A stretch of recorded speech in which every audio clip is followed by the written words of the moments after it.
Y las empresas, a su vez, son,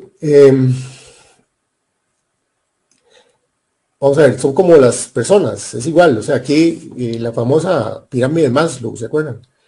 Que nos hablaba un poco de las capas en las cuales, por ejemplo, las personas necesitamos para nuestra vida, igual, o sea, las empresas igual necesitan aspectos básicos,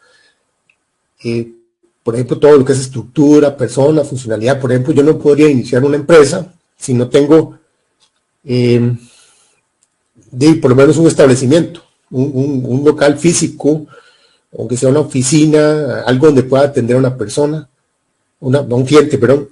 También debería pensar en personas, ¿verdad? Porque yo no podría tampoco pensar que yo voy a hacer todo. Eso es un grave error que tenemos que tener cuidado. Es decir, hay momentos donde al inicio los dueños son los que hacen de todo un poco y es justificable, pero esa es una situación que ya no muy lejano plazo tiene que ser cambiado porque las personas tienen que haber para que podamos desarrollar un negocio. Entonces yo por ejemplo, conozco algunos negocios que han comenzado y que el dueño quiere hacer todo y termina haciendo todo mal hecho y el negocio fracasa.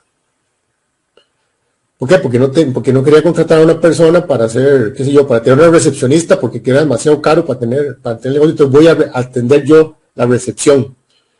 Y como puedo atender la recepción, no puedo atender otra parte del negocio. Entonces el negocio empieza a debilitarse y empieza a tener problemas y se termina cerrando.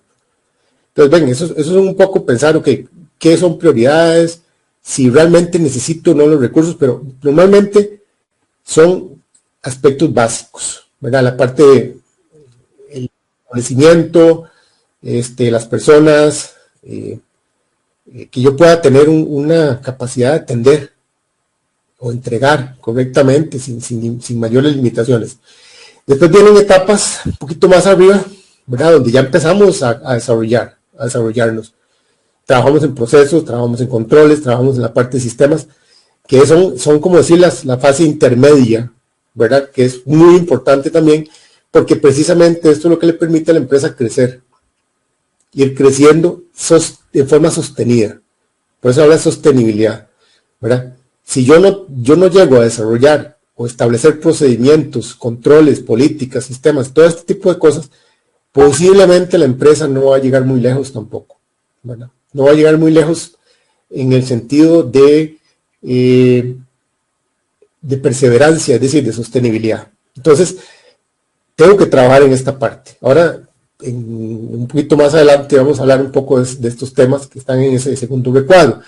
Y en el tercero tenemos lo que es el desarrollo a largo plazo. Entonces ahí es donde viene el plan estratégico, las posibilidades de expansión, el crecimiento del negocio, ¿verdad? Entonces es donde, bueno, comencé por acá, pero ahora resulta que como el negocio va bien voy a tener una sucursal o voy a abrir una alianza con otra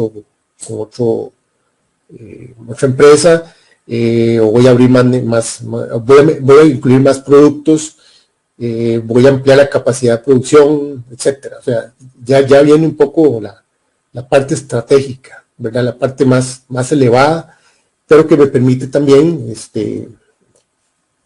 ser